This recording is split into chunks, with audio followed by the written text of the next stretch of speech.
지난 시간에 우리가 배웠던 내용의 핵심은 뭐냐면 하나님 말씀을 들으십시오. 이게 맞을까요? 오늘 꿀 드시고 오셨어요? 꿀 먹은 벙어리? 네. 지난 시간에 강의의 핵심은 뭐냐면 신앙의 본질을 회복하는 겁니다. 신앙의 본질을 회복하는 것. 그 회복하는 방법이 바로 하느님 말씀을 듣는 것이다 라고 여러분들에게 알려드렸습니다. 내가 하느님 나라를 바라보는 그 신앙의 그 영적인 감각을 잃어버리게 됐을 때 우리 안에서 일어나는 변화들이 무엇인지에 대해서 여러분들에게 설명해 드렸습니다. 그게 뭐냐? 악의 지배를 당하게 된다. 그죠? 그리고 하느님 나라를 전혀 바라보지 않기 때문에 내 구원에 대해서 믿음을 갖고 심각하게 고민하지 않게 된다. 믿음은 돈 필요할 때, 내가 원하는 거 이루고 싶을 때, 내 자녀들 대학 합격해야 될 때, 그런 식으로 살면서 반드시 내가 원하고 싶은 그런 것들이 생기게 될 때, 그때만 내 믿음이 나에게 힘을 드러낸다. 근데 우리들의 믿음은 원래 구원 때문에 생기게 된 믿음이었죠. 하느님의 구원을 얻기 위해서 믿음이 생기게 된 거였죠. 그러니까 믿음의 본질을 잃어버린 신앙인들의 모습에 대해서 지난 시간에 이렇게 알려드렸습니다. 여러분들 견진교리 때문만이 아니라 지난 시간에 말씀드렸던 내용은요, 여러분들이 하느님 나라 돌아가실 때까지 절대로 잊어버려서는 안 되는 내용입니다. 그거 잊어버리시면 아무리 견진성사 받고 여러분들이 아무리 은총이 충만해져도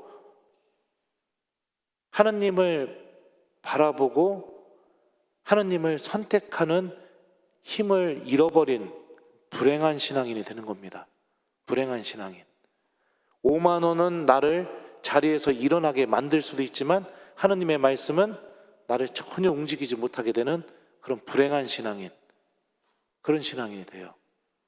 그래서 하느님 나라 가실 때까지 지난 시간에 말씀드렸던 내용은 여러분들 마음속에 새기면서 신앙생활 하셔야 됩니다.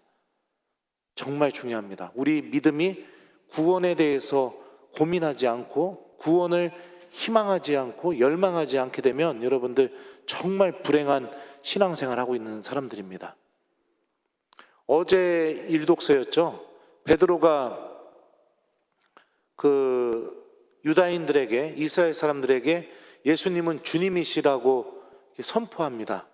선포하면서 뭐라고 얘기하냐면, 어제 일독서 같은 경우 제가 이런 거 설명하면 안 되는데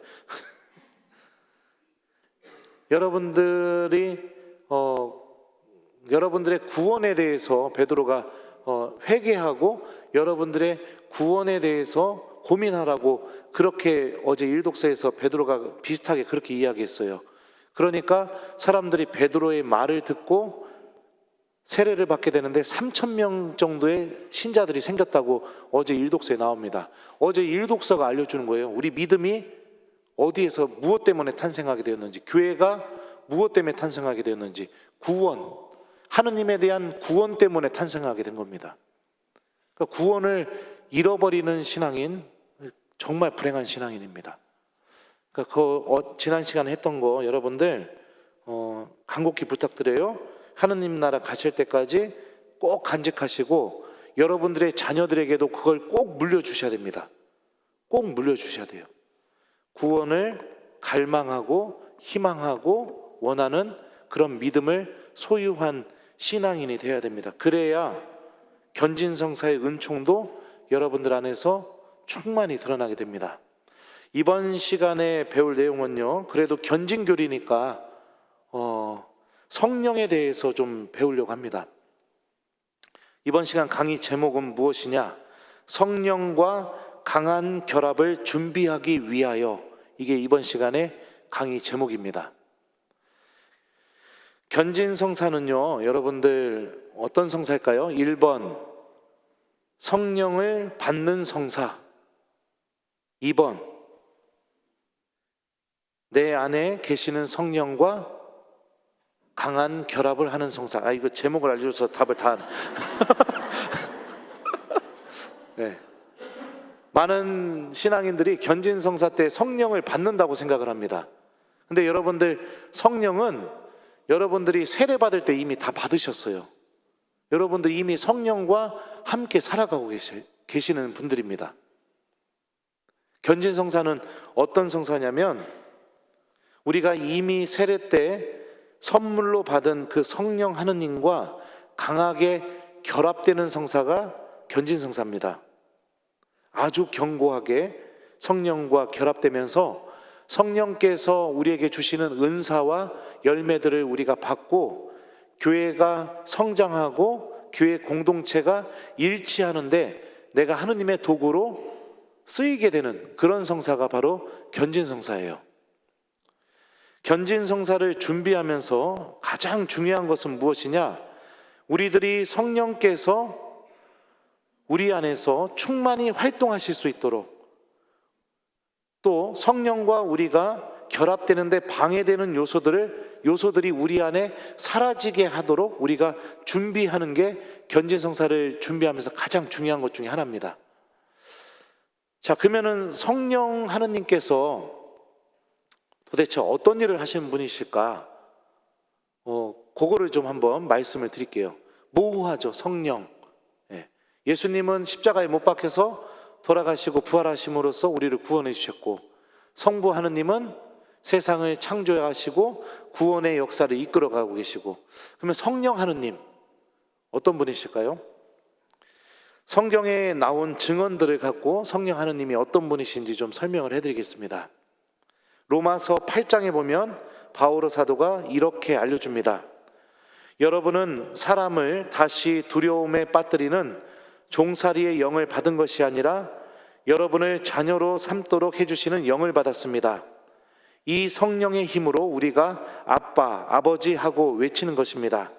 그리고 이 성령께서 몸소 우리가 하느님의 자녀임을 우리의 영에게 증언해 주십니다.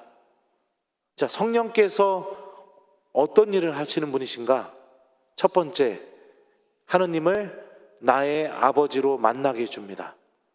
그리고 내가 하느님의 자녀라는 사실을 깊이 깨닫게 해주시는 분이 바로 성령 하느님이십니다. 하느님을 아버지로 만난다는 게 어떤 의미일까요? 우리 주님의 기도할 때도 하늘에 계신 우리 아버지 이렇게 이야기하죠. 하느님이 나의 아버지가 되신다는 거. 그게 어떤 거랑 똑같냐면 여러분들이 여러분들 자녀와 맺는 관계, 그 관계를 내가 하느님과 똑같이 맺었다는 것을 의미합니다. 저는 어렸었을 때 되게 개구장이었었어요.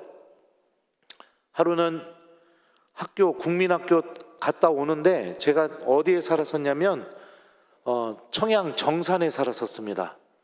제가 국민학교 때는 그 정산, 지금도 가보니까 거의 큰 차이가 없지만 논밖에 없었어요. 논밖에. 그때가 가을이었었는데 그 어떤 논은 이제 추수해가지고 볕단 싸놓은 논도 있었고, 어떤 논은 아직 추수를 안 한 논도 있었고 그랬었습니다. 근데 돌아오는 길에 라이터가 하나 떨어져 있더라고요. 그래서 그 라이터를 주워가지고 논에 들어가서 라이터로 그 불을 한번 질렀어요. 그랬더니 불이 확 이렇게 올라오더라고요. 그래서 손으로 막 이렇게 쳐가지고 껐어요. 근데 이제 그 벼 이삭이 따닥따닥 하는 소리가 참 이렇게 재밌었거든요. 그랬더니 그걸 지켜본 제 동생이 형 나도 해볼래 해가지고 동생한테 라이터를 줬습니다. 그래갖고 동생이 불을 딱 질렀는데 얘가 이걸 껐어야 되는데 못 꾼 거예요.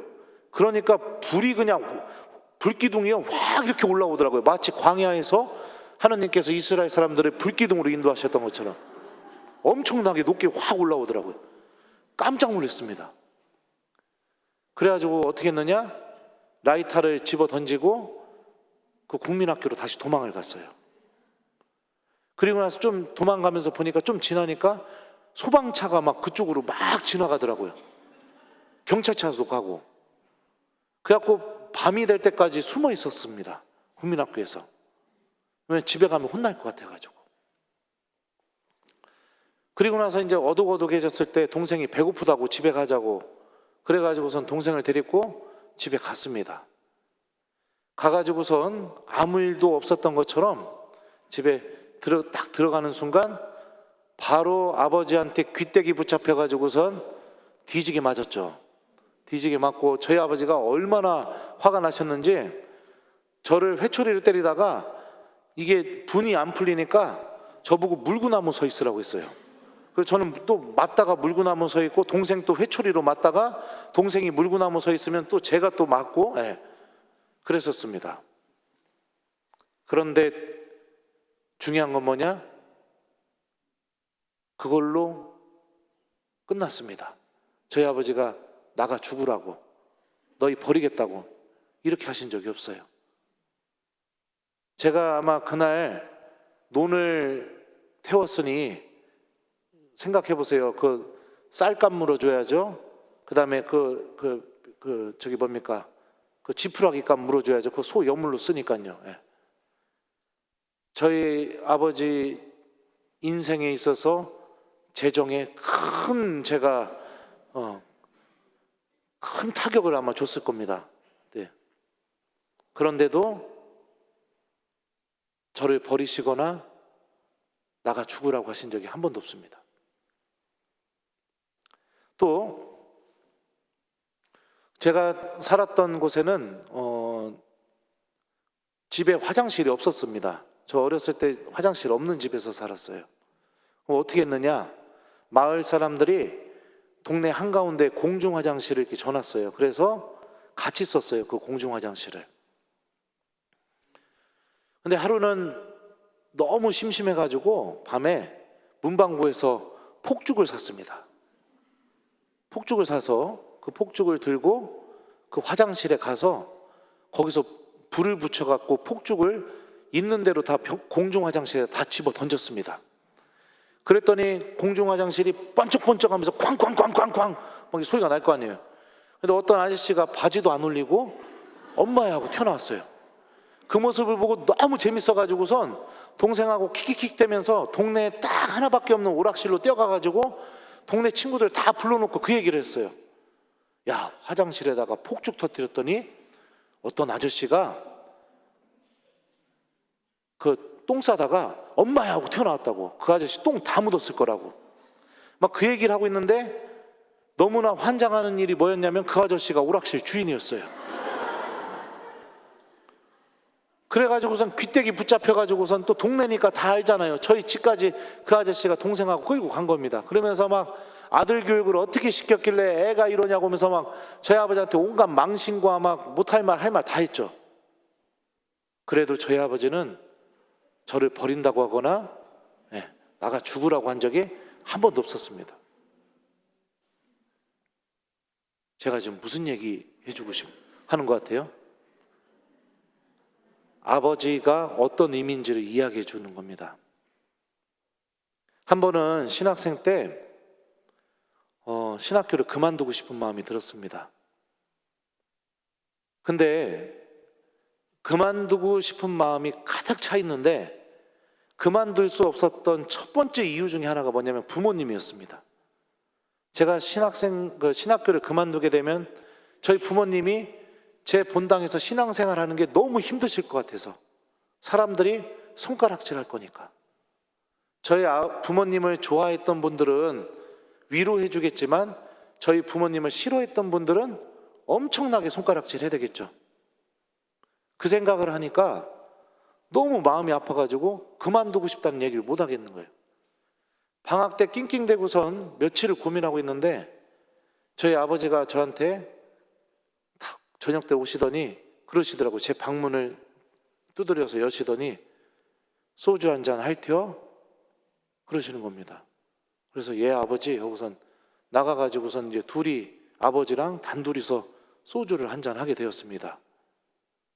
그냥 아무 말 없이 그냥 이렇게 술 계속 마시다가 저희 아버지가 딱 한마디 하시더라고요. 아버지는 괜찮어, 욕먹어도. 나는 우리 아들이 정말로 행복한 걸 선택했으면 좋겠어. 그러니까 아버지나 엄마가 성당에서 뭐 손가락질 받네 뭐 하네 이런 생각 안 했으면 좋겠어. 그때 또 알게 되었죠. 아버지는 괜찮아. 내가 욕먹어도 나는 우리 아들이 정말 행복한 걸 선택했으면 좋겠어. 예. 내가 지금 무슨 얘기 해주려고 지금 이 얘기하는 것 같아요? 아버지와 자녀의 관계가 이렇다면 하느님과 우리의 관계도 똑같은 거죠. 이것보다 몇 배 이상인 거죠. 아무리 잘못했어도 우리를 절대로 버리지 못한다. 왜냐하면 하느님은 우리 아버지시니까. 내가 아무리 못된 길로 나아간다 하더라도 하느님은 절대로 나를 포기하지 못한다. 왜냐하면 내 아버지시니까. 세상에서 아마 그럴 겁니다. 아들이 감옥에 갔을 때요, 모든 사람들은 다 손가락질해도 딱 한 명만큼은 그 아들을 위해서 기도할 겁니다. 그 한 명이 누굴까요? 바로 부모님이죠. 아버지, 어머니죠. 그 한 명만큼은 내 아들이, 내 딸이 아무리 잘못됐어도 희망을 두고 다시 일어나기를 바라고 절대로 그 자녀에 대한 그 희망이나 열망 이런 거를 기대를 절대로 꺾지 않을 겁니다. 왜요? 부모님이니까. 성령께서 우리에게 오셔서 처음으로 하시는 일이 뭐냐면 하느님과 내가 이런 관계를 맺고 있다는 것을 체험시켜 주십니다. 그래서 내가 하느님에게 얼마나 소중한 존재인지를 내가 믿음을 통해서 배우게 만듭니다. 이게 성령께서 우리 안에서 일으키시는 일이에요. 그러니까 여러분들 생각해 보십시오. 신앙생활 하는데 이런 성령의 활동이 뭔지도 하나도 모르고 신앙생활 했다면 얼마나 불행한 신앙인인 겁니까? 이런 사람들의 특징이 뭔지 아세요? 사람들과의 관계, 이게 신앙생활의 전부입니다. 관계, 맺어지는 관계. 그냥 모여서 봉사하고 뭐 같이 그냥 레지오하고 이게 전부인 거예요. 그냥. 그러니까 이 코로나 터지고 나서 나타난 현상 중에 하나가 뭐냐면 저렇게 열심히 했던 저분이 냉담을 해? 이런 일들이 벌어지게 되는 겁니다. 왜요? 사람들과 만나서 얻는 기쁨을 더 이상 신앙생활 안에서 얻지를 못하고 있으니까요. 신앙생활 안에서 근본적으로 믿음을 통해 하느님과의 관계 안에서 얻어지는 기쁨을 얻으면서 신앙생활을 해온 게 아니라 10년, 20년, 30년 동안 뭐를 했느냐? 사람들과의 관계, 거기 안에서만 얻어지는 기쁨만 붙들고 살아왔기 때문에 본질적으로 사람들과 관계는 다 떨어져 가고 하느님과의 관계 안에서만 기쁨을 얻어야 되는 시기가 찾아오게 되니까 정말로 열심히 했던 신앙인들도 냉담하게 되는 경우들이 막 쏟아져 나오게 됩니다. 불행한 겁니다. 정말로 불행한 거예요. 그러니까 성령께서 오셔서 우리가 성령과 강하게 결합되어서 처음으로 체험되어야 될 게 뭐냐? 하느님이 나의 아버지시다. 내가 하느님의 자녀다. 하느님은 절대로 나를 포기하지 않으신다. 이게 여러분들 믿음 안에서 체험되어야 됩니다. 성령께서 해주실 겁니다. 그러니까 내가 이런 성령의 활동이 내 안에서 충만해질 수 있도록 준비하는 게 필요합니다. 자, 그 준비는 이따가 뒤에 가서 말씀드리겠습니다. 자, 또 로마서에 보면은 이런 말씀이 있어요. 성령께서도 연약한 우리를 도와주십니다. 어떻게 기도해야 할지도 모르는 우리를 대신하여 말로 다할 수 없을 만큼 깊이 탄식하시며 하느님께 간구해 주십니다. 이렇게 성령께서는 하느님의 뜻을 따라 성도들을 대신해서 간구해 주십니다. 성가 중에 그런 성가 있죠. 제가 그 교회 음악은 제가 대전신학교에서 유일하게 재시험 본 사람입니다. 네. 노래를 좀 잘 못하는데 그래도 한번 불러드릴게요. 마음이 지쳐서 기도할 수 없고 눈물이 빗물처럼 흘러내릴 때 주님은 우리 연약함을 아시고 사랑으로 인도하시네.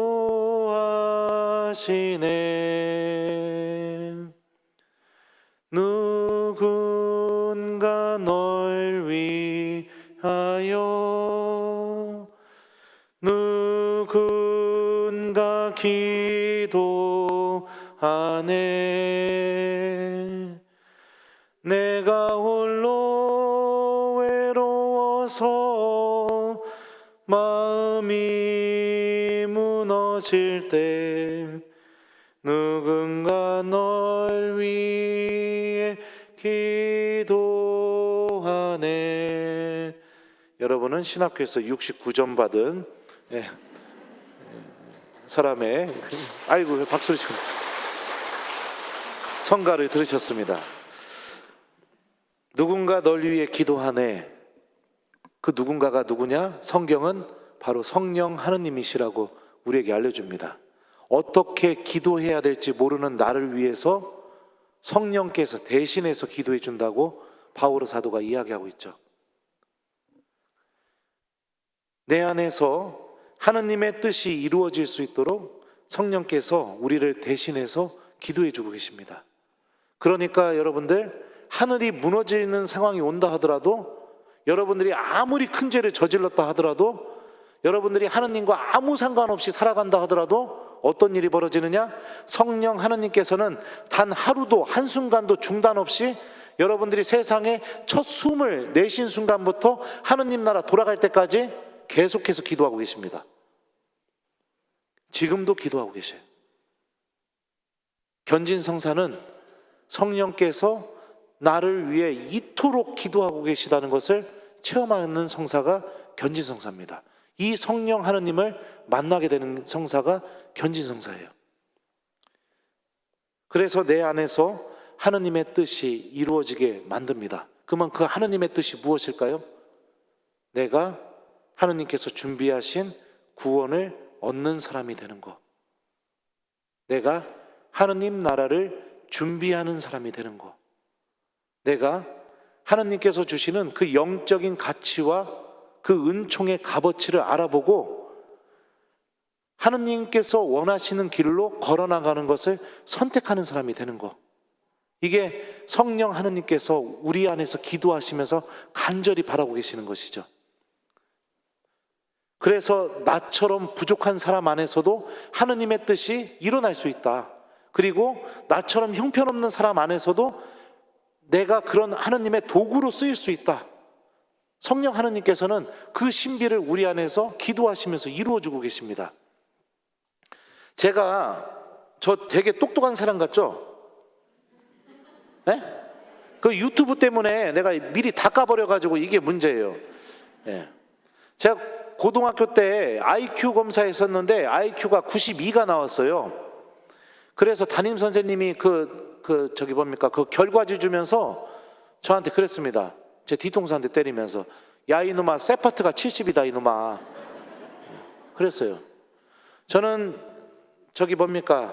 신학교 들어갈 때 수학능력 시험 봤거든요. 외국어 영역이 80점 만점이었습니다. 그때 8점 맞았어요. 8점. 8점. 네. 그리고 제가 신학교 입학시험 보러 갔는데 면접 때 다른 신부님들, 그러니까 제 동창 신부님들이요, 그 총장 신부님이 질문을 하셨어요. 너 어떤 신부님 되고 싶니? 제일 좋아하는 성경 말씀이 뭐니? 주교님이 너 중국 보내면 선교하러 가겠니? 북한 보내면 가겠니? 막 이런 질문들을 물어보셨는데, 제가 딱 들어가니까 저도 이제 애들한테 나오면서 물어봤지. 야, 뭐 물어봤냐 해가지고 모범답안을 막 다 만들어 놓고 그냥 질문만 하면 저는 순교하겠습니다, 막 이 질문을 다 만들어 놓고 총장 신부님 만나러 딱 들어갔더니 총장 신부님이 저한테 뭐라고 하셨냐면, 야, 넌 신학교 떨어지면 뭐 할래? 전혀 예상하지 못한 질문을 받아가지고 제가 뭐라고 대답했냐면요, 얼떨결에 신학교 운동장에 텐트 치고 살겠습니다 이랬어요. 거기서 지내면서 붙여줄 때까지 거기서 살겠다고. 그리고 나와가지고 전 신학교 떨어진 줄 알았습니다. 그리고 옛날에는 저기 대학 원서를 서점에서 팔았잖아요. 기억나세요? 예.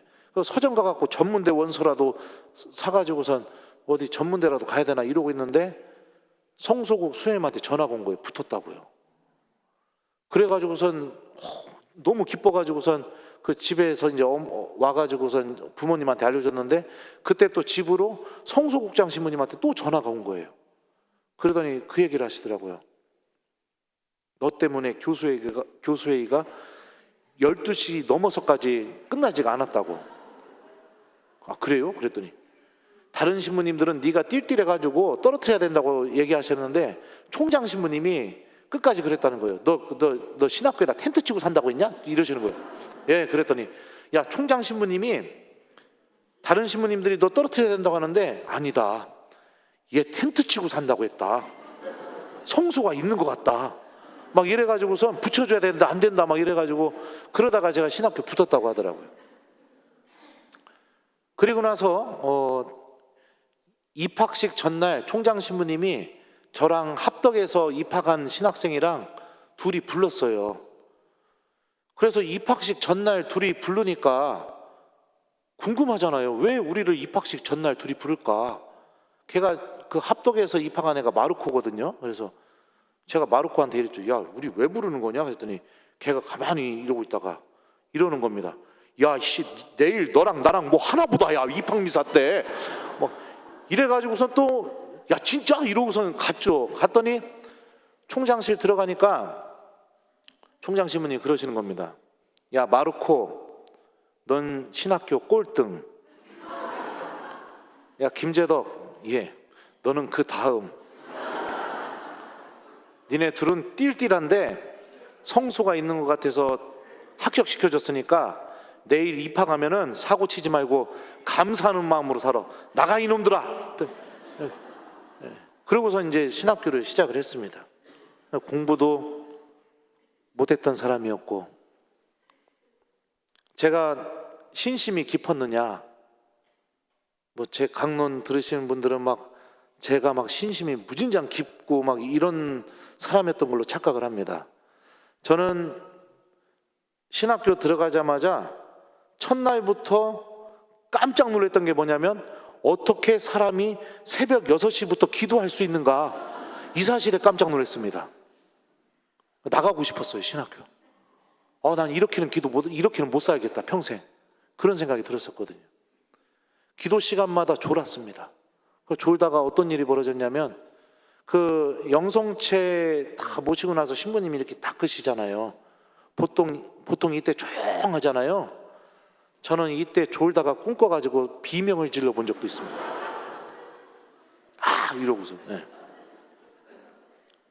한 번은 영성관에서 미사를 하는데, 여러분들 복음 들으실 때 다 서서 들으시죠? 보통은 다 서서 듣죠. 저도 이렇게 기도선하고 복음 말씀을 잘 듣고 있는데 갑자기 그 주례하시는 신부님께서 그러시더라고요. 김재덕 박사님, 자리에 앉으세요. 눈 떠보니까 어떤 일이 벌어졌냐? 모든 학생들이 다 자리에 앉아 있었던 거예요. 그러니까 복음도 끝나고 강론이 시작해서 한참 지났는데도 저 혼자만 기도선하고 서서 이러고 있었던 겁니다. 그러니까 신부님이 강론을 하시다가 얘가 안 앉으니까, 계속 강론을 하는데도 안 앉으니까 중간에 얘기한 거예요. 앉으라고. 복음 끝났다고, 앉으라고. 그 정도로 신심도 그렇게 컸던 사람도 아닙니다. 그렇다면 또 뭐 하느님께 진솔하고 솔직했었느냐? 그런 사람도 아니었어요. 고해성사 볼 때마다 어떻게 했냐면, 창피한 죄, 부끄러운 죄, 신부님이 혼낼 것 같은 죄는 다 꽁꽁 묶어가지고 큰 믿음과 함께, 주님께서 나를 반드시 용서해 주신다는 큰 믿음과 함께 이렇게 고백했습니다. 이 밖에 알아내지 못한 죄에도 통회하오니 사하여 주소서. 그럼 또 누구를 잘 용서했었느냐? 그것도 아니었어요. 제가 신학생 때 별명이 여러 가지가 있었는데요, 신나가 뭐냐면, 여러분들 긁으면 불난다고. 그 주유소에서 파는 신나 아시죠? 네, 신나. 또 재떨이, 제 이름이 재덕인데 재떨이가 됐어요. 근데 그때 또 하필 재떨이로 붙여졌을 때 그 영화가 하나가 나왔었는데 그 깡패가 재떨이 들고 다니면서 싸우는 깡패가 있었습니다. 그래갖고 재떨이 뭐 그랬습니다. 사람을 잘 용서하지도 못하고 한번 미워하면은 계속해서 미워하고 막 그랬었죠. 제가 한 번은 신학생 때 저는 4년 동안 아르바이트를 했었거든요. 본당 신부님이 본당에 돈이 없다고 신학생도 돈 벌어 오라고 해가지고요. 그래서 방학 때마다 아르바이트 하러 다녔었어요. 보도블록도 깔러 다녀보고 그 시장에 취직해갖고 새벽 4시부터 물건 하역하고 막 저온 창고에다 쌓고 막 이런 것도 해보고 밭에 나가서 일도 해보고요. 식당에서 일도 해보고 뭐 안 해본 일이 없어요. 돼지 농장 가서 똥도 치워보고 4년 동안 여러분들 그것만 한 거예요. 부제품 받기 전까지. 그러니까 제 동창들은 방학 끝나고 오면은 이번 방학 때는 보좌 신부님이 어린이미사 강론 실습시켜줘서 너무 좋았어 막 이러는데 저는 하는 얘기가 난 이번 방학 때 보도블록 깔러 다녔어. 이렇게 되니까 너무 속상한 거예요. 막 성직에 가까워질수록 나도 그런 거 실습하고 싶은데 내가 하는 거는 맨 아르바이트만 하고 있으니까. 그러다가 신부님이 됐어요. 그리고 나서 유학을 다녀왔어요. 다녀오고 나니까 그때 당시 본당 신부님이 은퇴를 하셔가지고 저 유학 갔다 왔다는 거 소식을 듣고 저한테 전화를 하신 겁니다. 제 사제관으로. 근데 어디 성당입니까? 딱 이렇게 말씀하시는 순간 여러분들 마리아 막달레나가 예수님 어떻게 알아봤죠? 목소리로 알아봤죠? 저도 그분 목소리 딱 듣는 순간 그분인 줄 알았어요. 근데도 그 미운 마음 때문에 어떻게 했냐면 어디 성당입니까? 딱 이러시길래 예 어디 성당 맞습니다 그랬어요. 그랬더니 사제관입니까? 그래서 예 사제관 맞습니다. 김재덕 신부님 계십니까? 예 김재덕 신부님 계십니다. 김재덕 신부님과 통화할 수 있습니까? 그랬고 예 제가 김재덕입니다. 끝까지 모른 척했죠. 그랬더니 이제 그 신부님이 이러시는 겁니다. 김 신부 나 누구야? 그래갖고 예 신부님 안녕하세요. 그래서 그분이 이제 언제 유학 끝나고 돌아왔니? 뭐 건강하게 잘 지내다 왔니? 뭐 공부했니? 뭐 이런 걸 물어보서 다 대답을 했어요. 그리고 나서 마지막에 그러시더라고요. 당신 은퇴해서 어디에 있다고 한번 놀러 오라고. 그래가지고 제가 예 놀러 가겠습니다 신부님 이러고 전화 끊으려고 하니까 내 전화번호 알아? 이렇게 물어보시더라고요. 그래서 모릅니다 그랬죠. 그랬더니 받아 적어 해갖고 제가 적지도 않으면서 입으로만 신부님이 010 하면 입으로 010 1234 하면 1234 5678 하면 5678 한 다음에 예 신부님 전화 드리겠습니다 했더니 그 신부님이 저한테 뭐라고 하는지 아세요? 불러봐. 그래갖고 또 뒤지게 혼났어요. 못 불러서. 그랬던 사람이에요. 그랬던 사람이죠. 어느 모로나 내세울 게 하나도 없었습니다. 여러분들처럼 정말로 똑같은 죄를 저지르고 하느님 앞에서 형편없이 살아왔던 순간들도 너무나 많이 있었고요. 욕심 부렸던 순간들, 남 미워하면서 살았던 순간들, 그런 순간들이 가득 차 있는 그런 사람입니다. 근데 너무나 신기한 게 뭐냐면 그럼에도 불구하고 성령께서 제 안에서 활동하시면서 너무나 놀라운 일들을 맺어내십니다. 너무나 놀라운 일들을요. 하느님 말씀을 통해서. 제가 제 유튜브에 달린 댓글 좀 한번 읽어드릴게요. 신부님 부활을 축하드립니다. 오랫동안 냉담하던 중에 신부님 유튜브 오늘의 말씀 앱을 통해서 매일매일 읽고 들으며 이번 부활절에 다시 태어났습니다. 이제는 어디 갔어? 이제는 성경 말씀을 꼭 붙잡고 다시는 넘어지지 않겠습니다. 김재덕 베드로 신부님을 유튜브로 접하고 오랜 냉담과 작별하고 맞이하는 부활절 너무 행복합니다. 감사합니다. 20년 가까이 냉담하다 어려운 시기에 다시 주님을 찾게 되었습니다. 신부님의 강론으로 저의 이기적인 신앙을 반성하고 올바른 신앙이 무엇인지 하나씩 가슴에 새기며 매일 강론을 기다립니다. 신부님의 건강을 진심으로 성모님께 기도드리며 항상 유튜브로 올려주세요. 하트. 신부님, 모든 강론과 말씀을 찾아 듣고 있습니다. 신부님을 만난 게 제 인생의 큰 행운입니다. 신부님 마음이 제 마음을 건드렸습니다. 어제는 마음을 잡고 냉담도 풀고 왔습니다. 신부님 늘 건강하시고 좋은 말씀 오래오래 함께하고 싶습니다. 하트 하트 하트. 신부님, 밴쿠버에서 신부님 강론 듣고 냉담을 푼 신자가 저예요. 새벽에 도시락 싸다가 제 얘기가 나와 혼자 흥분했습니다. 내 식구가 주말 미사 열심히 다니고 있어요. 강론 들으면서 많이 울고 웃었습니다. 저의 아침은 신부님 강론과 함께 시작합니다. 감사드립니다. 하트 하트. 예, 이게 성령께서 저를 통해서 하고 계시는 일들입니다. 저는 나약하고 부족합니다. 하지만 성령께서 깊이 탄식하시면서 제 안에서 기도하시고 하나님께서 저를 통해서 하시려는 일들이 일어나도록 성령께서 저를 위해 기도해 주고 계시죠. 그러면서 그 일들이 실제로 저를 통해서 일어나도록 성령께서 만들어 주고 계시죠. 견진 성사는 이 신비를 체험하는 성사입니다. 그래서 나의 삶이 나 혼자 하고 싶은 대로 마음대로 하면서 살다가 그냥 그러면서 죽음을 맞이하는 게 나의 삶이 아니라 이렇게 부족하고 못났지만 그럼에도 불구하고 그런 나와 함께 성령 하느님께서 단 한순간도 떠나지 않고 계속 함께 계시면서 나를 위해 기도해 주고 계시고 내 안에서 하느님께서 나를 통해서 꼭 하시려는 그런 일들이 일어날 수 있도록 성령 하느님께서 나를 위해서 기도해 주시고 인도해 주신다는 것을 체험하는 성사가 바로 이 견진 성사죠. 이 체험을 하려면 우리들에게 준비해야 될 게 하나 있어요. 그거를 좀 이따 이야기해 드릴게요. 자, 그 다음에 또 성령께서 우리 안에서 오셔서 하시는 일이 무엇이냐? 요한복음에 보면 예수님이 이런 말씀을 하십니다. 보호자, 곧 아버지께서 내 이름으로 보내실 성령께서 너희에게 모든 것을 가르치시고 내가 너희에게 말한 모든 것을 기억하게 해주실 것이다. 자, 그러니까 성령께서 우리에게 오셔서 하시는 또 다른 일이 무엇이냐? 나를 가르쳐 주십니다. 그리고 예수님이 하신 말씀들이 내 안에서 기억나게 해주십니다. 이게 성령께서 우리에게 하시는 일이에요.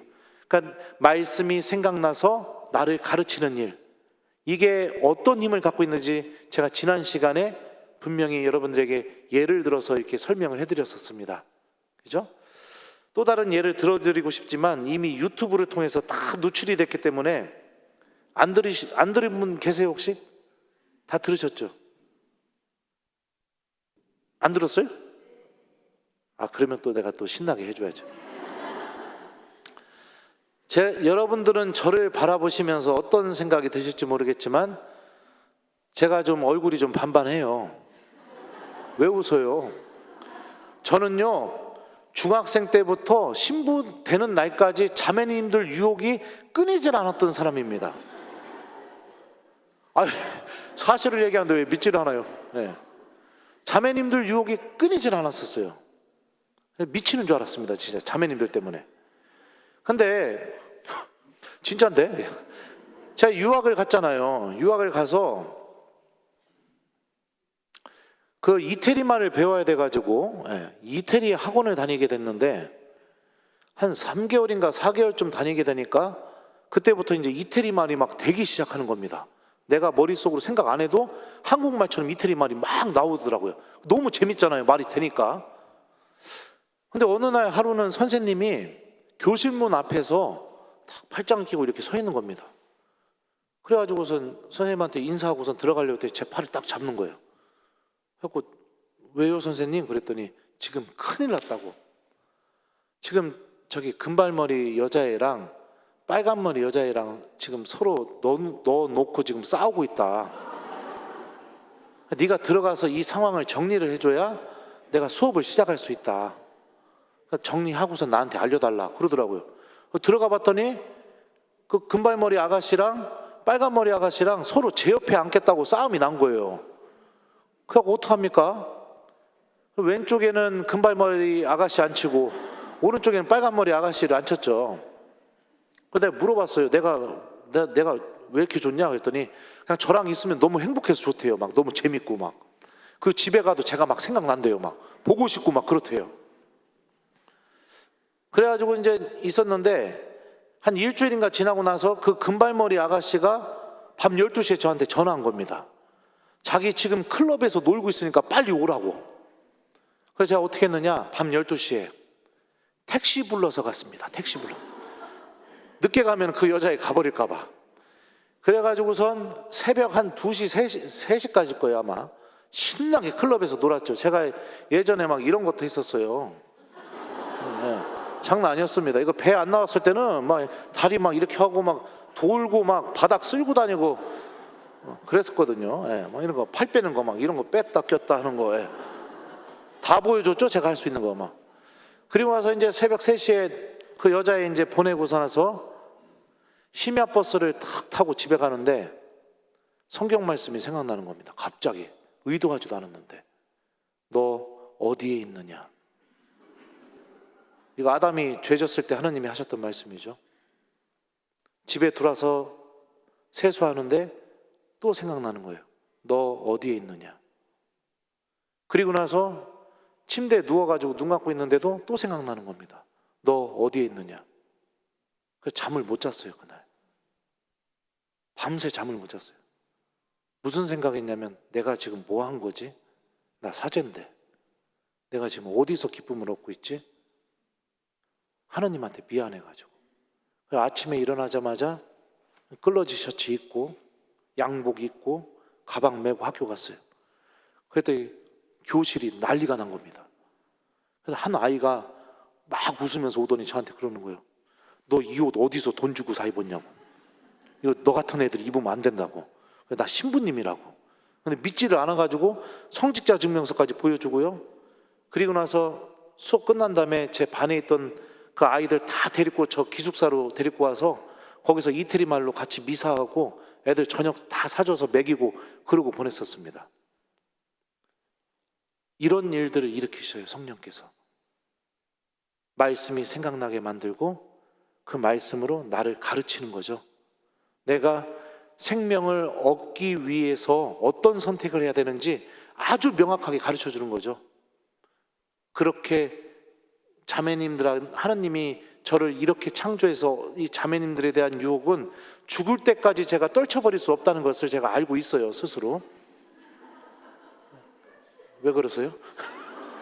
하지만 내가 정말 어디서 기쁨을 얻어야 되는가 성령께서 가르쳐 주시는 거죠. 그리고 어떤 선택을 해야 되는가. 내가 사제라는 거 드러내고 그리고선 그렇게 지내는 게 하느님께서 원하시는 것이다. 이런 선택들을 할 수 있게 성령께서 우리들 안에서 가르쳐 주는 겁니다. 여러분들 견진성사를 받으면 이런 일들이 일어나게 됩니다. 근데 내가 신앙생활을 하면서 죽을 때까지 단 한 번도 이런 체험도 못하고서 내가 신앙생활을 했다. 불행한 겁니다. 정말 불행한 겁니다. 그러니까 심각하게 고민하십시오. 심각하게 생각하세요. 지금 제가 설명해주고 있는 이런 일들이 내 안에서 일어나지 않고 있다는 것은 이거는 여러분들이 신앙생활 굉장히 잘못하고 있다는 뜻이에요. 하느님을 향하는 신앙생활을 하고 있지 않다는 겁니다. 정말 불행한 거죠.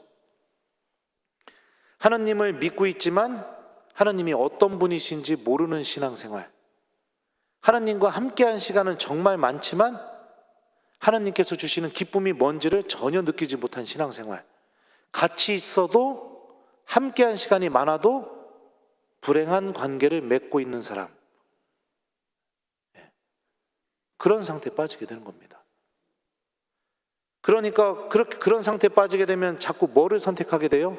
내가 같이 계시는 하느님 안에서 기쁨을 얻는 선택을 선택해야 되는데 이게 내가 이 안에서 기쁨을 얻는 법을 잃어버렸으니까 무엇을 선택하게 됩니까? 자꾸 주변 것들만 선택하게 되는 겁니다.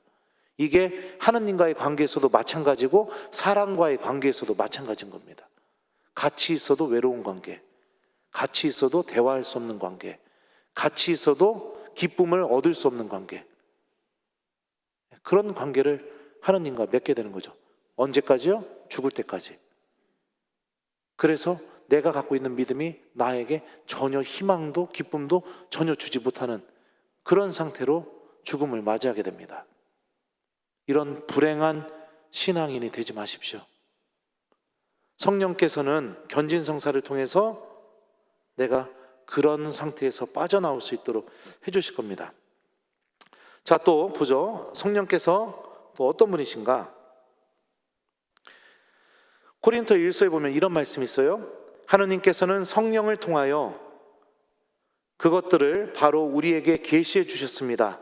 성령께서는 모든 것을, 그리고 하느님의 깊은 비밀까지도 통찰하십니다. 이 말씀에 의하면 성령께서는 어떤 분이시냐? 우리에게 하느님의 신비를 계시해 주시는 분이시다. 그러니까 내가 하느님의 뜻이 무엇인지, 또 하느님께서 무엇을 바라시는지, 또 하느님의 은총이 무엇인지, 이런 것들을 내 안에서 계시해 주시고 알려주시는 분이 성령 하느님이시다. 이게 성령께서 우리 안에서 하시는 일이죠. 예전에 그런 적이 있었어요. 본당 재정이 어려워가지고 냉담자 찾기 운동을 했던 적이 있었습니다. 근데 그 냉담자 찾기 운동을 하고 있는 중에 본당 봉성체를 하는 날이어가지고 수연님과 함께 봉성체하러 이렇게 가고 있었어요. 근데 거리에서 어떤 교우 한 분을 만난 겁니다. 그분이 저한테 인사를 하는데 저는 그분이 누군지 전혀 모르겠더라고요. 그래서 제가 우리 본당 교우세요? 이렇게 물어보니까 대답을 안 하시길래 다른 본당 교우인가 보다. 그래서 좋은 하루 되세요. 우선 돌리고서 이렇게 걸어가는데 그분이 제 뒤에다 대고 저희 집에 가서 차 한잔 하실래요? 이러시더라고요. 집이 어딘데요? 그랬더니 바로 여기라는 거예요. 그러니까 우리 본당 교우인 거잖아요. 그래서 봉성체 하다가 중간에 그 교우집에 들어가게 되었습니다. 들어가서 차를 한 잔 마시는데 냉담하게 된 이유를 들어보니까 예전에 계셨던 신부님한테 상처를 받았더라고요. 근데 그 신부님 욕을 제 앞에서 바가지로 하는 거예요. 막 어떻게 사제가 그럴 수 있냐고 막 이러면서 막 욕을 바가지로 하니까 제가 그 얘기를 듣다가 제가 어떻게 했냐면 그 교우 앞에서 그냥 무릎을 꿇었어요. 무릎을 꿇고 자매님 용서해 주십시오. 제가 대신 사과하겠습니다. 자매님, 우리 사제들 많이 부족합니다. 그래서 기도해 줘야 돼요. 자매님, 냉담 풀고 성당 나오시면 자매님 받은 상처보다 제가 더 열심히 살아서 그 상처 잊을 수 있을 정도로 기쁘게 해드릴게요. 자매님 용서해 주세요. 그랬더니 그분이 벌떡 일어나더니 제 어깨를 붙잡으면서 신부님 일어나시라고, 왜 신부님이 무릎 꿇으시냐고 막 울면서 막 성당 나갈게요 그러시더라고요. 그리고 나서 그 주일 미사 입당 딱 하는데 여기쯤 앉아가지고 저 뒤에서 입당하는데 갑자기 확 돌리더니 저를 쳐다보고 손을 막 흔드는 거예요. 막 자기 왔다고 막. 제 성격으로는 절대 그런 일 못합니다. 저 자존심도 세요. 성령께서 제 안에서 그런 마음을 일으키시는 거죠. 하느님이 지금 바라시는 뜻이 무엇인지를 저한테 가르쳐 주시는 거죠. 그래서 제가 할 수 없다고 여겨지는 일도 하게 만들어 버리는 겁니다.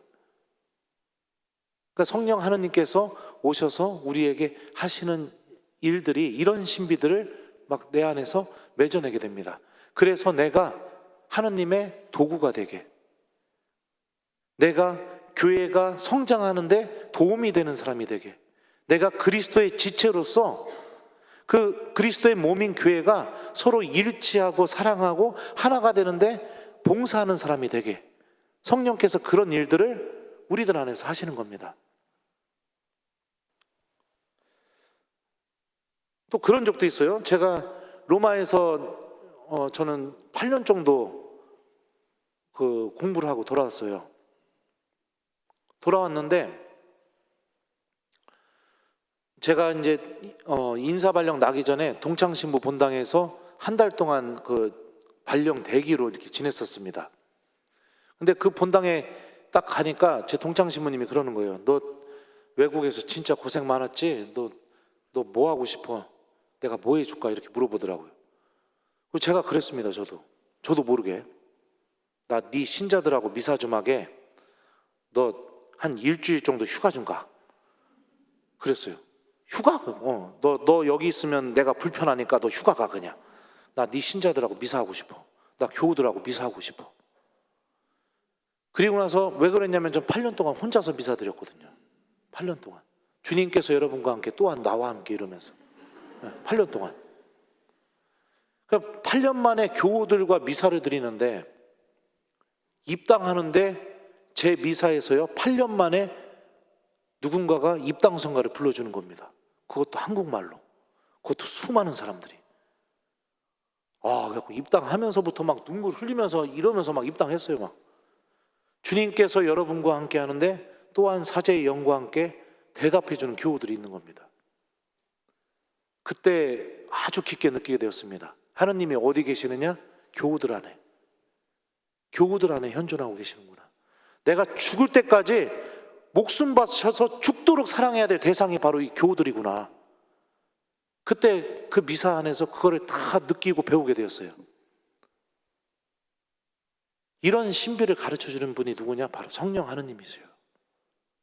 성령께서 내가 교회에 더 강하게 결합되게 해주고 교회를 사랑하게 만들어주고 일치하게 만들어주고 그래서 예수님께서 하셨던 일을 나도 할 수 있게 만들어주는 그런 일들을 우리들 안에서 일으키시는 분이 바로 성령 하느님이십니다. 성령께서는 우리들 안에서 오셔서 이런 일들을 하십니다. 이게 여러분들 성경이 증언하고 있는 성령 하느님의 모습이에요. 그렇다면 성경에 쓰여져 있는 이 말씀이 나하고는 무관한 말씀이냐? 전혀 아니죠. 나에게 반드시 이루어질 말씀이죠. 그리고 우리는 견진성사를 통해서 이런 성령의 활동과 아주 강하게 결합되게 될 겁니다. 그러면 그 결합을 위해서 이제 준비해야 될 게 있습니다. 그게 뭐냐? 바로 여러분들 고해성사입니다. 내가 하나님께 모든 것을 열어 보이고 주님께서 나를 완전히 깨끗하게 만들어주시는 화해의 성사가 필요합니다. 왜 그러느냐? 아담과 하와가 죄를 저지르게 되었을 때 처음으로 했던 행동이 뭐죠? 제가 읽어드릴게요. 그러자 그 둘은 눈이 열려 자기들이 알몸인 것을 알고 무화과 나무 잎을 엮어 두렁이를 만들어 입었다. 자, 처음으로 했던 행동이 뭐냐? 두렁이로 자기 몸을 가리는 것이었습니다. 보여주지 않는 것. 자, 두 번째로 했던 행동이 뭐냐? 사랑과 아내는 주 하느님 앞을 피하여 동산 나무 사이에 숨었다. 두 번째로 했던 행동이 하느님 앞에서 숨는 것을 선택했습니다. 이게 바로 죄가 갖고 있는 힘입니다. 죄는요, 가리게 만듭니다. 자꾸 가리게 만들어요. 드러내고 싶지 않게 합니다. 그래서 죄를 지면 자꾸 거짓말하게 됩니다. 자꾸 있지도 않은 말을 하면서 내 자신을 가리고 숨기게 만들어요. 두 번째로 나타나는 현상이 뭐냐? 하느님 앞에서 숨게 만듭니다. 하느님께로 나아가지 않게 만들어요. 이런 힘이 나를 지배하고 있으면 성령께서 내 안에서 활동하시면서 그 놀라운 신비들을 이루실 수가 없습니다. 왜냐하면 내 스스로 하느님의 은총으로부터 숨는 사람이 되는 것을 선택해버렸으니까. 내 스스로 하느님과 함께 있는 삶을 거부하는 것을 내가 선택해버렸으니까. 악은요, 이걸 노립니다. 가리게 만들고 숨기게 만드는 거. 이게 오히려 편안하다고 느끼게 만드는 거. 그래서 드러내지 않게 되고요. 그러면 어떤 일이 벌어지느냐? 저질렀던 죄를 또 반복하게 만들고 또 반복하게 만들고 또 반복하게 만듭니다. 그리고 나서 나타나는 두 번째 현상이 뭔지 아세요? 이제는 죄를 저질러도 마음이 편안해집니다. 그 다음에 발전되는 현상이 뭔지 아세요? 이제는 그게 죄라고 느껴지지 않습니다. 그러면서 하나님과 단절된 상태에 머무는 게 오히려 평화롭다고 느껴져요. 그럼 언제가 불편하느냐? 이것을 드러내려고 하는 순간이 불편해집니다. 하나님한테 용서받는 게 불편해요. 하나님한테 치유받는 게 불편합니다. 그냥 그대로 놔두는 게 편안하다고 느껴져요. 그러면서 계속해서 하나님과 깊은 관계, 진실한 관계를 맺지 못하게 만들죠. 죄는 끊임없이 우리들을 가리고 숨기고 하나님과 함께하지 않는 그 상태를 안식처로 삼게 만듭니다. 그래서 어떤 일이 벌어지느냐? 우리가 고해성사 볼 때도 그 죄의 힘이 우리 안에서 발동을 하게 됩니다. 온전히 하나님께 드러내 보이지 않습니다. 숨기고 가리고 계속해서 드러내지 않게 만들죠. 그래서 어떡합니까? 신부님의 눈치를 보게 만들고, 내가 하나님께 용서받으러 와서 어떤 얘기를 합니까? 자꾸 딴 이야기를 하게 됩니다. 이게 뭐 하고 있는 거예요? 가리고 있는 겁니다.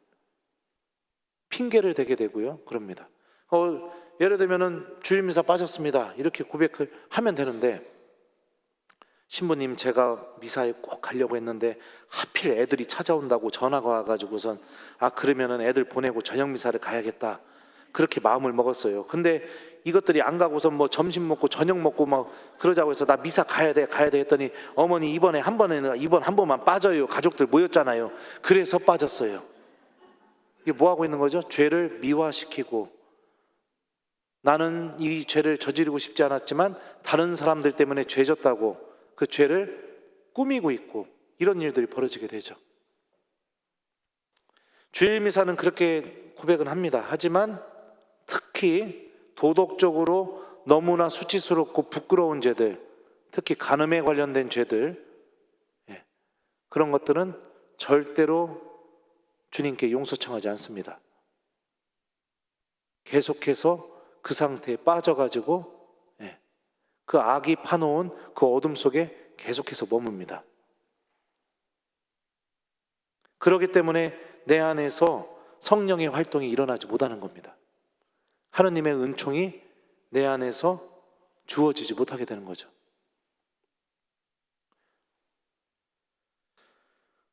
제가 성직자, 수도자 성령 세미나를 새신부 때 다녀오게 되었었습니다.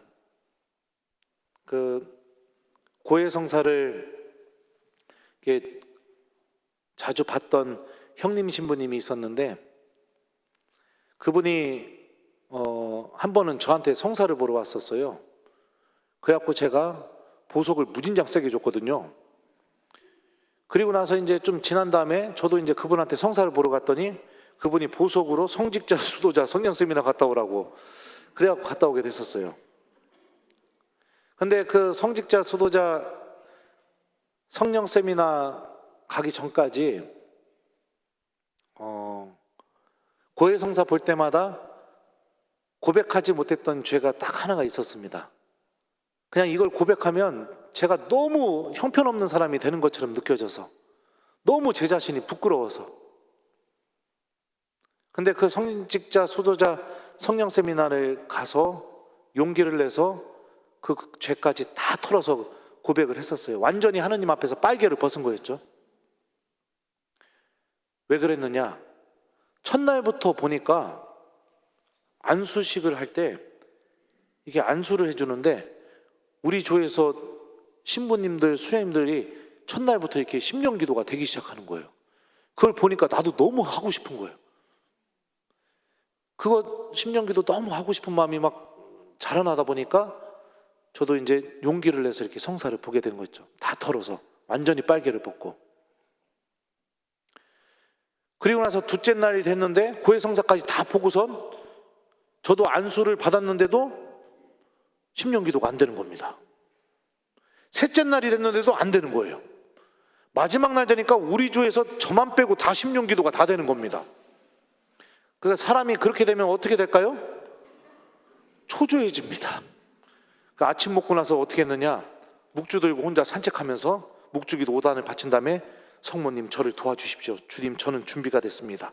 성령님 지금 오십시오. 날랄랄랄랄랄랄라 혼자 막 연습을 하는 거예요. 점심 먹고도 연습하고. 그런데도 안 되는 거예요. 그 저녁 때 이제 마지막 안수식 때 이제 안수를 이렇게 받게 되는데, 그 안수해 준 신부님이 저한테 안수해 주면서 심령 기도로 막 이렇게 뭐라고 하시더라고요. 그리고 나서 이렇게 저는 그냥 안수 받고 이러고 있는데 심령 기도 소리 들으면서요. 근데 수녀님 한 분이 제 귀에다 대고 그 심령 기도를 해석을 해 주셨었습니다. 나는 내가 나를 얼마나 사랑하는지 내가 알고 있다. 다시는 그 죄를 기억하지 마라. 내가 내 안에 성령의 불을 놓겠다. 이 소리를 듣는데 울음이요, 배에서부터 나오더라고요. 배에서부터.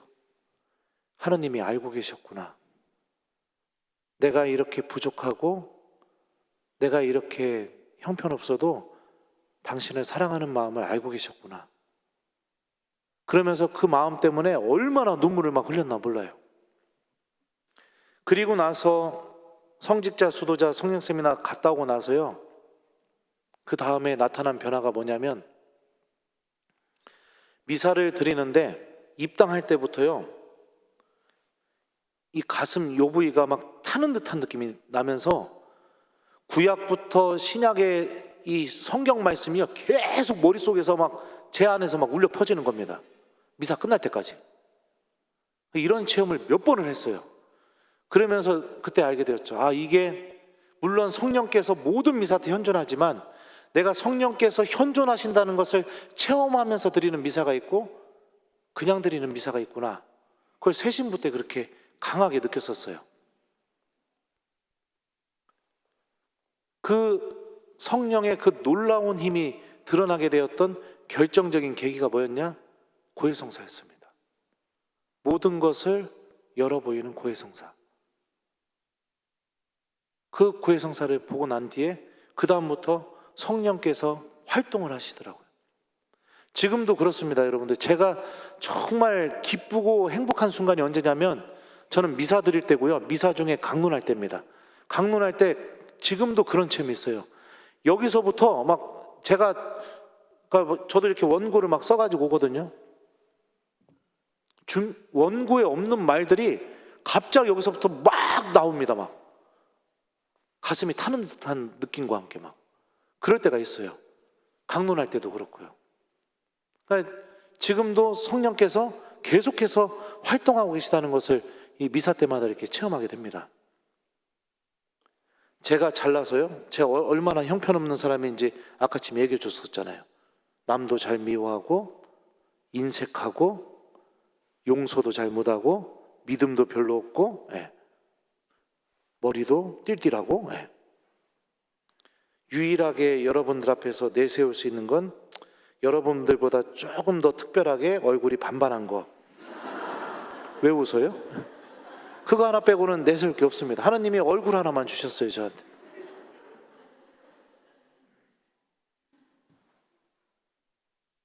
사랑하는 우리 교우 여러분들, 성경이 고백하고 있는 이 성령의 활동에 대해서 믿음으로 받아들였으면 좋겠습니다.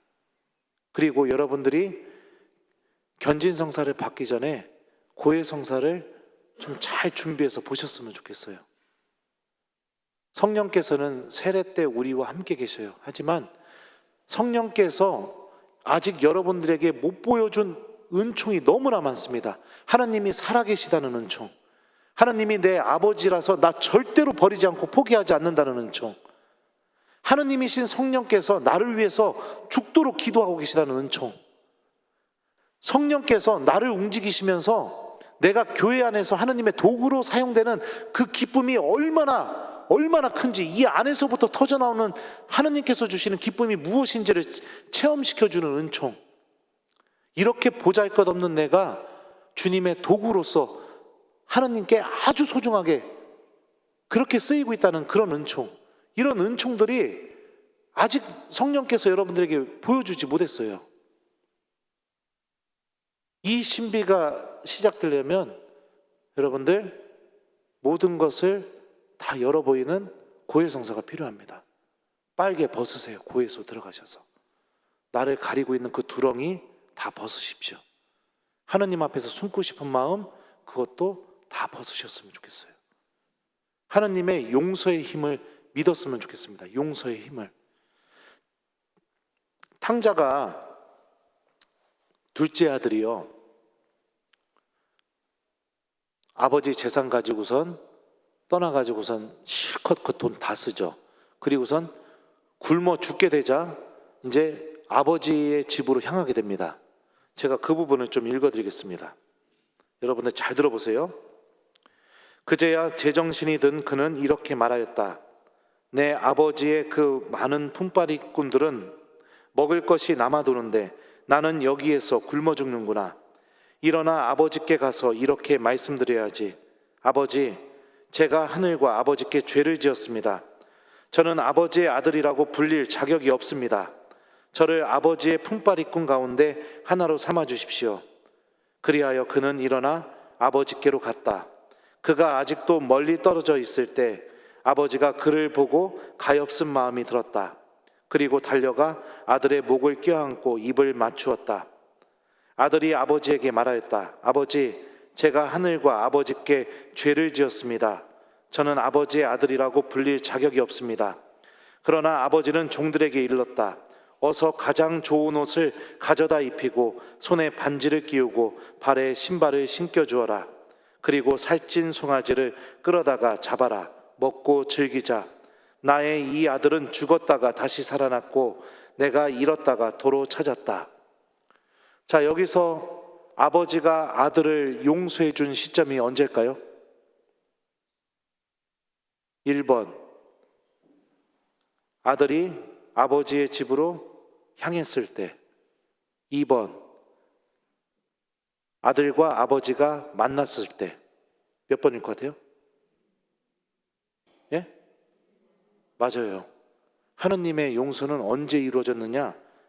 아들이 아버지의 집을 향하고 있을 때, 그때 이미 하느님은 이 아버지의 용서가 다 이루어졌습니다. 제가 그 부분 다시 읽어줄게요. 그가 아직도 멀리 떨어져 있을 때 아버지가 그를 보고 가엾은 마음이 들었다.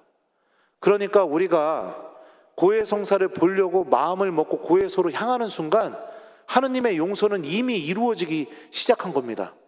그럼 고해소에서는 무엇이 중요한 건가?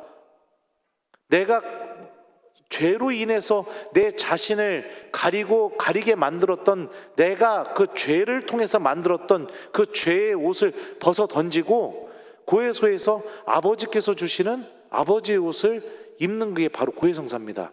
여러분들, 성경에서 옷이라는 것은요, 단순한 의미가 아닙니다. 옷은요, 옷 주인의 정체성을 의미해요. 이 옷 보면 누가 생각나요? 신부님이죠.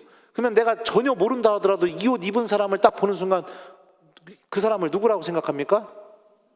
신부님으로 생각하죠. 제가 부제 때요, 이제 서품을 앞두고 나서 수도에서 신부님이 되면 입을 옷들을 주문을 했을 거 아닙니까? 제이, 장배기, 수단, 이 클러지 셔츠 이런 걸 주문을 했는데, 그게 이제 방학 때 저희 집으로 택배로 왔어요. 왔는데 어머니가 상기된 목소리로 전화가 온 겁니다. 지금 집으로 빨리 오라고. 왜요 어머니? 그랬더니 신부님 되시면 입을 옷 왔다고. 그래갖고 저희 어머니 식당 하셨는데 그날 저녁 장사도 안 하셨어요. 아버지한테도 전화해서 술 마시지 말고 당장 집으로 오라고 막. 그래갖고 저희 아버지도 오셨어요. 그래갖고 저녁 때 어머니가 그 거실에서 그 서품 제의부터 해갖고 다 펼쳐놓으시면서 막 아이고 하느님 감사합니다 감사합니다 막 이러는 겁니다. 그러더니 저보고 빨리 입어보래요. 그래서 제가 그것을 입으려고 하다가 갑자기 그 생각이 들더라고요. 아버지부터 먼저 한번 입혀줘야겠다. 그래서 아버지 좀 따라와 봐요. 그래갖고 제가 저희 아버지를 수단부터 시작해갖고 다 입혀드렸습니다. 수단, 장배기, 그 다음에 영대, 띠, 제의까지 딱 입혀드리고 나서 아버지 멋있네요. 그랬더니 아버지가 방에서 탁 나와갖고 저희 엄마를 바라보면서 뭐라고 얘기하신지 아세요? 이리 와서 성사봐. 이게 무엇을 의미하냐고 얘기해주고 싶어서 이 얘기를 하냐면, 옷은요, 옷 주인의 정체성의 참여하게 만드는 그런 힘을 갖고 있습니다. 내가 신부님은 아니지만 신부님의 옷을 입고 있으면 마치 내가 그 순간만큼은 신부님이 된 것 같은 그런 느낌을 주게 됩니다. 옷 주인의 정체성에 참여하게 만드는 그런 힘을 발휘하게 되죠. 아버지께서 어서 가장 좋은 옷을 가져다 입히라는 것은 어떤 의미를 얘기하는 거냐? 아들이 아버지의 정체성에 온전히 참여하게 됐다는 것을 의미합니다. 다시 말하면 그냥 옷도 그냥 옷이 아니에요. 가장 좋은 옷. 그러니까 온전히 아버지의 정체성에 온전히 참여하게 되는 그런 일이 벌어지게 되었다. 이 일이 어디서 벌어지느냐? 바로 고해소에서 벌어진다는 것입니다. 여러분들 고해성사 보고 나가시면 고해소 문 열고 나가는 순간 세상에서 가장 깨끗한 사람이 돼서 나갑니다. 그리고 여러분들의 영혼은 이 성경 말씀처럼 아버지의 옷 중에서 가장 좋은 옷을 입고 나가게 됩니다. 이게 고해성사가 갖고 있는 신비예요. 이것을 여러분들이 마음을 다해서 준비하게 될 때 주교님이 여러분들 이마에 안수해 주시고 크리스마스 성유를 발라주시는 그 순간 성령께서 여러분들과 강하게 결합되면서 지금까지 성경 안에서 성령께서 어떤 일을 하시는지 제가 설명해 줬던 이 놀라운 신비들이 여러분들의 신앙생활 안에서 일어나기 시작하게 될 겁니다. 믿음으로 받아들이시고 고해성사를 잘 준비해 봤으면 좋겠어요. 그리스 말로 용서하다라는 단어를 아피엠이라고 합니다.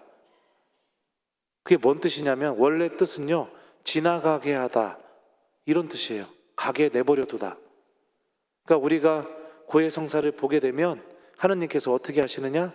내 죄를 붙잡지 않고 그 죄가 지나간 것으로, 그리고 이미 가버린 것으로 그렇게 대해 주신다는 것을 의미하죠. 주님께서 하나도 붙잡지 않으실 수 있도록 주님께서 여러분들을 완전히 새로운 존재로 변화시킬 수 있도록, 그리고 성령께서 정말로 여러분들 안에서 하느님 체험을 시켜줄 수 있도록 고해성사를 잘 준비했으면 좋겠습니다. 그래서 어떻게 하시면 되느냐? 이번 한 주 동안 고해소에서 빨개를 벗으십시오. 신부님을 의식하지 마시고 하느님만을 의식했으면 좋겠습니다. 신부님이 나를 어떻게 생각하실까? 이거 여러분들 악의 유혹입니다. 악의 유혹이에요. 계속해서 죄 안에 머물게 하기 위한 악의 유혹입니다. 그 생각을 하지 마시고 하느님의 자비를 기억하면서 고해성사를 진실되게 봤으면 좋겠습니다. 그래서 어떻게 성사를 봐야 되느냐? 주일미사 한번 빠졌습니다. 험담했습니다. 이렇게 볼 수도 있죠. 하지만 그게 아니라 솔직하게 내 마음을 열어 보이는 고해성사를 했으면 좋겠어요. 신부님, 저 사람 험담했어요. 그런데 성찰해 보니까 저 사람 부러워하는 마음, 질투하는 마음이 저를 그렇게 움직였습니다. 저 사람이 잘 되는 게, 저 사람이 갖고 있는 게 너무너무 부러웠습니다. 그리고 그 마음을 또 계속해서 들여다보니까 저도 누군가에게 사랑받고 싶고 주목받고 싶고 그런 마음이 제 안에 있었습니다. 하느님께서 저를 사랑해주고 계시고 하느님께서 저를 주목하고 계시는데 제가 그것을 바라보지 못했습니다. 신부님, 이런 저를 용서해 주십시오. 이렇게 좀 마음을 열어서 그렇게 여러분들이 고해성사를 좀 잘 준비해 봤으면 좋겠어요. 사람이 지을 수 있는 죄 중에 가장 큰 죄가 뭘까요? 10계명이 있는 계명 중에 1계명 하느님을 흠숭하여라, 3계명 주의를 거룩히 지내라, 5계명 살인하지 마라, 6계명 간음하지 마라. 어떤 게 사람이 지을 수 있는 죄 중에 가장 큰 죄일까요? 사람이 지을 수 있는 죄 중에 가장 큰 죄는 여러분들 10계명이 있지 않습니다. 10계명이 있는 모든 죄는 하느님께서 용서하실 수 있는 죄이기 때문입니다. 하느님의 자비가 그만큼 크니까요. 사람이 지을 수 있는 죄 중에 가장 큰 죄는 하느님이 나를 용서하지 못하게 만드는 그 죄입니다. 그게 뭐냐? 고해성사 안 보려고 하는 거. 그게 사람이 하느님 앞에서 저지를 수 있는 가장 큰 죄입니다. 하느님이 나를 용서하지 못하게 만드는 거. 그래서 내 안에서 그 어떤 하느님의 은총도 신비도 드러나지 못하게 만드는 거. 이게 사람이 저지를 수 있는 죄 중에 가장 큰 죄입니다. 자, 그래요. 그래서 약속한 시간이 다 끝났습니다. 그래서 여러분들 저도 성령께서 살아계시다는 것을 체험한 사람이에요. 저도요. 저 강론할 때도 매번은 아니지만 그래도 자주 성령께서 저를 통해서 말씀하신다는 것을 느끼고 체험합니다. 그게 너무 기뻐서 또 하느님 말씀을 사랑할 수밖에 없게 됐어요. 여러분들도 충분히 체험할 수 있습니다. 충분히 느끼실 수 있어요. 그러니까 제가 아까 지금 설명했었죠? 그 계기가 뭐였냐면 그냥 다 열어 보이는 고해성사. 그 고해성사를 본 뒤부터 성령께서 제 안에서 활동하기 시작하셨다고 그 체험을 얘기해 줬던 것처럼 여러분들도 이번 일주일 동안 고해성사 잘 준비하셨으면 좋겠어요. 자, 그래서 숙제가 뭐냐? 견진성사 받기 전에 이번 주 숙제 고해성사를 준비해서 견진성사 보기 전까지 꼭 고해성사를 잘 보는 그런 시간을 갖는 거, 이거를 숙제로 드리도록 하겠습니다. 그래서 여러분들 그리고 신부님 두 분께 죄송합니다. 판공성사 끝난 지 얼마 안 됐는데 또 고해성사 숙제 줘가지고요. 그래도 필요합니다. 여러분들이 성령께서 여러분들과 강하게 결합되실 수 있도록 고해성사를 잘 준비했으면 좋겠어요. 자, 그러면은 마침 기도하겠습니다. 성부와 성자와 성령의 이름으로 주님께서 여러분과 함께 전능하신 천주 성부와 성자와 성령께서는 여기 있는 저희 모두에게 강복하소서. 성부와 성자와 성령의 이름으로 아멘. 부족한 강의 들어주셔서 감사합니다.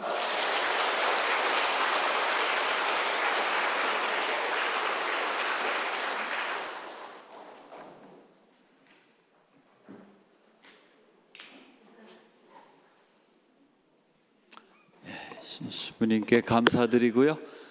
참고로 저는 좀 귀가 안 좋은 편이에요. 그런데 고해수에서 크게 말씀하십시오라고는 절대 안 합니다. 그렇게 참고하셔서 성사 보시면 되길 것 같아요. 어쨌든 우리 신부님 오늘 또 좋은 말씀 감사드리고요. 다음에 한 번밖에 안 남았죠? 아쉽겠지만 또 한 주간 또 신부님 기다리는 마음으로 신부님께서 주신 숙제 미리미리 보셔도 좋겠습니다. 나중에 한꺼번에 다 이렇게 몰리지 마시고 좀 미리미리 성사 보실 수 있으면 좋겠어요. 신부님 먼 길 또 편안하게 안전하게 가실 수 있도록 큰 박수로 다시